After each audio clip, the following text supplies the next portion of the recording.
मैं क्या बोलूँ वक्फ बोर्ड सलीम साहब के बारे में भाई। मैं इससे पहले बोला तो बवाल मच गया पूरे हैदराबाद में, 7 FIR हो गए।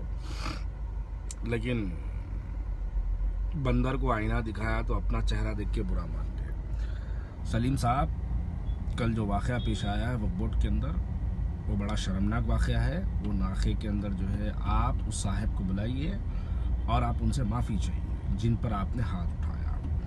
और सलीम साहब, इस बात को आप याद रखिएगा कि अगर कोई आपको नौकर बोला तो उसमें गलत बात नहीं है। आप हकीकतन आप हुकूमत के नौकर हैं, आप आवाम के नौकर हैं, आप आवाम के ग़ुलाम हैं, आप हुकूमत की ग़ुलाम हैं। आपको ग़ुलामी की नौकरी की तो यह 1,40,000 रुपये तनख्वाह मिल रही है। फिर आप जो है अपने आप को बादशाह मत समझिए। आप शहजादे सलीम नहीं है, आप जो है वक्फ बोर्ड के नौकर है। आप नौकर ही रहिए, आवाम के नौकर है, आप नौकर ही रहिए। आप अपने आप को आप जो है बहुत बड़ा कोई बादशाह, आपकी गलत फहमी है, उसको सही करिए आप।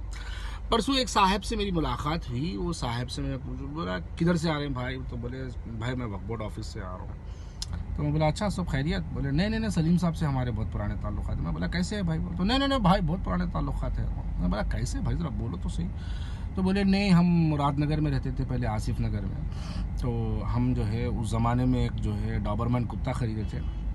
तो डॉबरमैन कुत्ता जो है हम पालते थे, तो उसके लिए हम छिजड़े ख़रीदने जाते थे। तो जब से हमारी सलीम साहब से मुलाकात है भाई।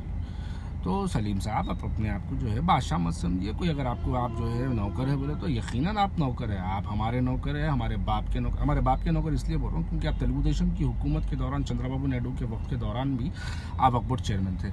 और हम अल्लाह से दुआ करेंगे आप हमारी औलाद के भी जो है नौकर रहे, क्योंकि आने वाले वक्त में भी। लेकिन ये हरकतें बंद करिए, चिचोरापना बंद करिए, आवाम पे हाथ उठाना, आवाम को मारना।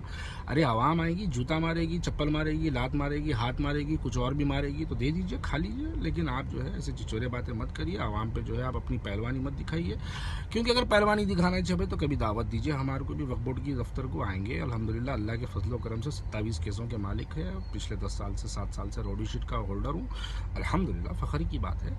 तो गुंडागर्दी छोड़ो सलीम साहब, जो तनख्वाह मिल रही जिस चीज़ की, वो तनख्वाह पे जो है काम करिए, उसके लिए काम करिए। आप जो है बड़े बड़े बातें मत करिए। आवाम आएगी, जूता भी मारेगी, खाइए आप, चप्पल भी मारेगी, खाइए आप, क्योंकि आपको खाने की तो तनख्वाह मिल रही है आपको। क्या आपको खाली लग्जरी गाड़ियों में फिरने की तनख्वाह थोड़ा ही मिल रही है आपको? क्या खाली बड़े बड़े बातें करने की तनख्वाह थोड़ी ही मिलेगी आपको? आपको ये सब चीज़ों पे गौर करिए। आप वो साहब को बुलाइए जिन पर आपने हाथ उठाया, उनसे माफ़ी चाहिए आप। और मैं तो पहले ही बोल रहा हूँ भाई, ये जब अनपढ़ जाहिल गंवार को जो है अगर एक वक्फ बोर्ड का चेयरमैन बना दिया गया तो आवाम को तैयार रहना चाहिए इन चीज़ों का मुकाबला करने के लिए। इन चीज़ों का देखना ये है कि हुकूमत जो है इस वक्त का, आज की जो हुकूमत है TRS पार्टी की, इनके ऊपर क्या एक्शन लेती है, इनके ऊपर क्या जो है, क्या इनको सस्पेंड करती है, या फिर जो है KCR साहब भी चाहते हैं, KTR साहब भी चाहते हैं कि ऐसी आवाम को मारने वाले लीडर्स पैदा हो।